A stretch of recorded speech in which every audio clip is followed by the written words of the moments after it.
Marcado por incertidumbre y estancamiento, el clima político y económico de Venezuela ha continuado engendrando actividad informal. Personas consideradas pobres, que no tienen nada que perder, se adentran en los mares del comercio informal, arriesgando sus posibilidades de estabilidad, pero que muchas veces es la solución para tener una entrada de dinero, que si bien no es fija, ayuda a caldear las necesidades de muchos ciudadanos.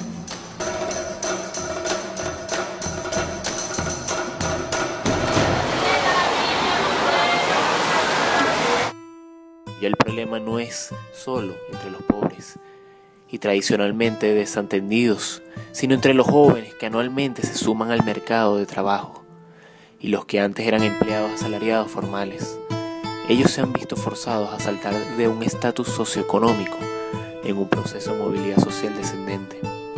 De acuerdo con la data del Instituto Nacional de Estadística, INE, para finales de 2003, cerca del 53% de la población económicamente activa se encuentra desarrollando actividades económicamente informales.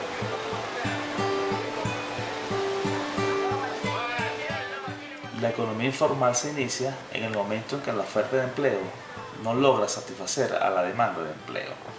Es decir, que tenemos una demanda que está muy por encima de la oferta. Y esa parte de demanda insatisfecha es la que se traslada a la economía informal. Y en el caso de Venezuela, es un problema que venimos arrastrando desde hace muchos años. Quizás durante los últimos 20, 15 años, el problema se ha incrementado más. Esto es consecuencia de las malas políticas implementadas por los gobiernos.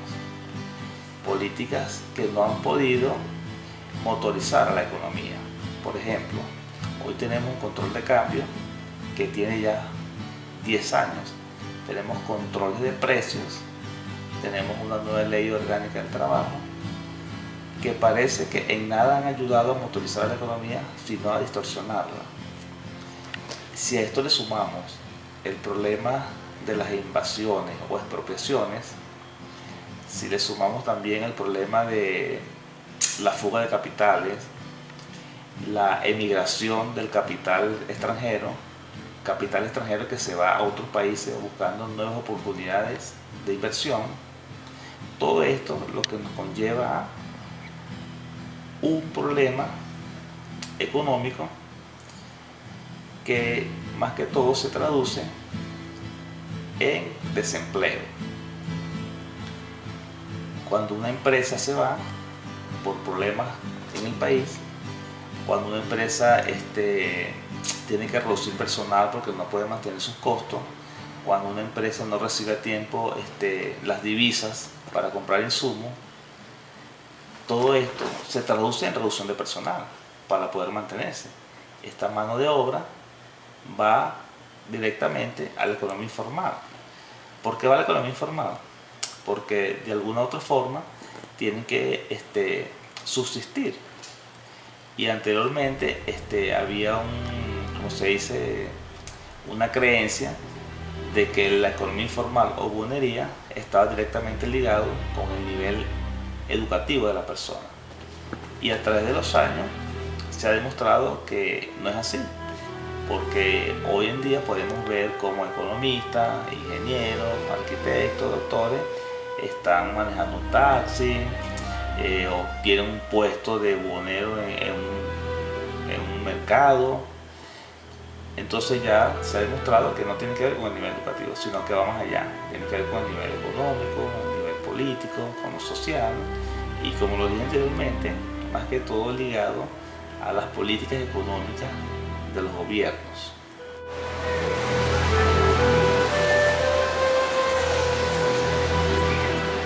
La informalidad está también indefectiblemente ligada a la pobreza.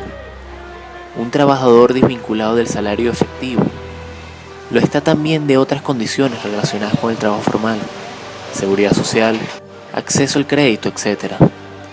Razón por la cual es más vulnerable a los vaivenes de la economía que el trabajador asalariado. Es una persona que establece como modo de vida, como modo de ingreso, el comercio de manera informal, es decir, no tiene un lugar fijo, no tiene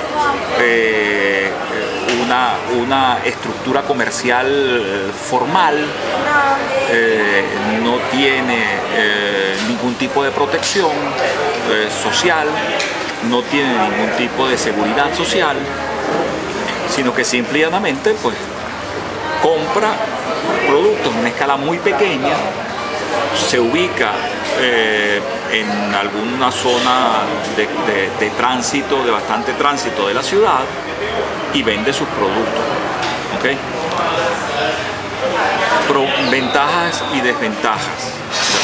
Ventajas, bueno, si una persona está desempleada, si una persona no tiene otros modos de ingreso, pues esto es una solución, o es algo que le permitiría a la persona pues mantenerse y eventualmente lograr algunos ingresos para su familia y con eso sobrevivir. En ese sentido, pues es como sería lo menos malo de la situación.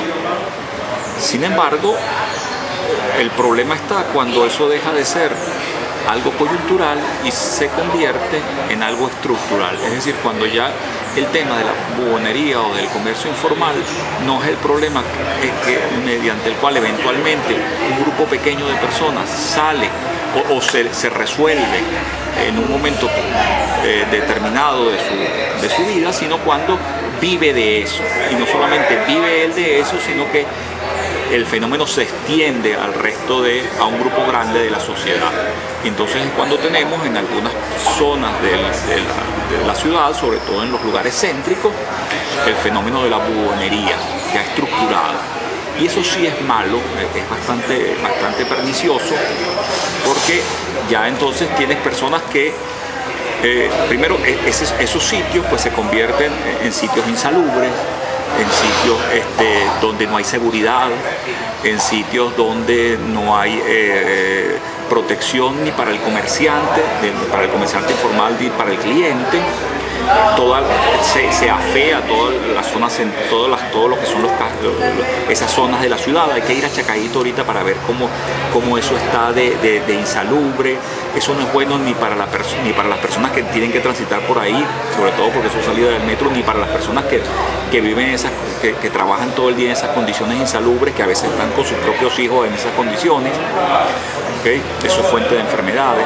Por otro lado, muchas de esas detrás de esos fenómenos, cuando son tan extendidos, existen grupos de personas o personas que son como los inversores. O sea, ese dinero no es el comerciante informal que va y compra su cosita y después la revende y eso vive, no, sino que en realidad son empleados de un mayoritario que compra una cantidad de productos, de ese tipo de productos, luego se las entrega a estos comerciantes informales, los pone en esas condiciones a vender, él se lucra y se lucra bastante y sin embargo las personas que viven de eso pues viven en condiciones deplorables, sin seguridad social, sin estabilidad, sin posibilidad de mejorar.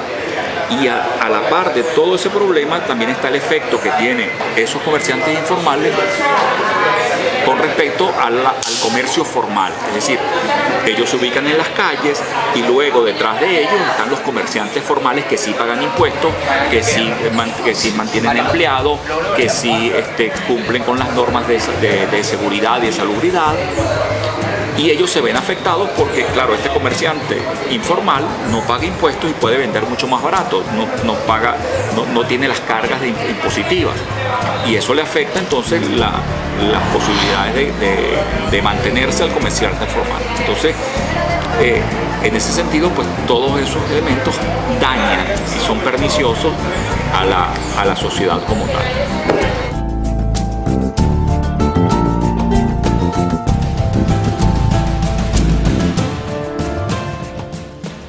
Los comerciantes informales ocupan un sector en la economía de la sociedad venezolana de forma notable.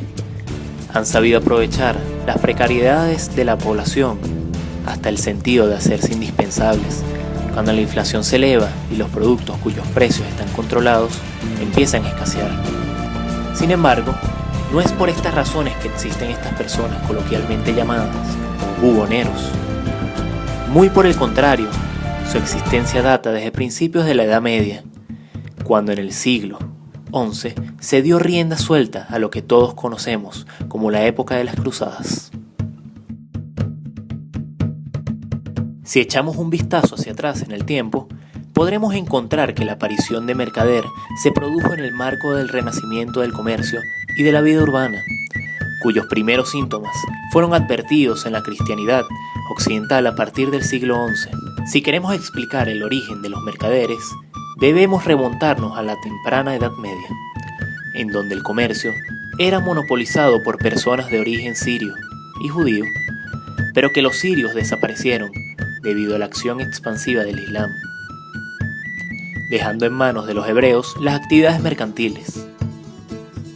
La consolidación del mercader como un nuevo actor social se dio con la dinastía carolingia. No obstante, con lo carlomagno en el poder apareció un nuevo grupo de mercaderes no judíos ubicado a lo largo y ancho de Europa, quienes no poseían una tradición comercial.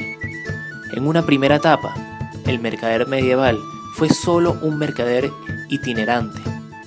De allí que el principal problema con el que debió enfrentarse fue el de las vías de comunicación, acompañado de una inseguridad reinante, por lo que con él, pasar del tiempo, prefieren las vías fluviales.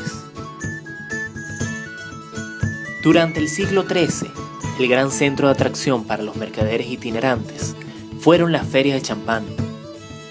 Sin embargo, estas ferias comenzaron a declinar a principios del siglo XIV y, si bien se barajaron diversas causas para ello, lo concreto pasaría por la transformación que experimentaron las estructuras comerciales, fenómeno que originaba una nueva figura de mercader, es decir, el mercader sedentario. Entre todas las actividades comerciales medievales que se llevaban a cabo, hay que destacar las que tenían carácter local. En este sentido, las ciudades desempeñaban el papel del mercado para las zonas agrícolas vecinas. Si tomamos como modelo el sistema de comunidades de villa y tierra castellano, vemos que en la villa o población capital de todo un alfoz de aldeas y tierras se convierte en el centro comercial de toda la comunidad al celebrarse mercados y ferias a los que acudían las personas de toda la comarca para abastecerse.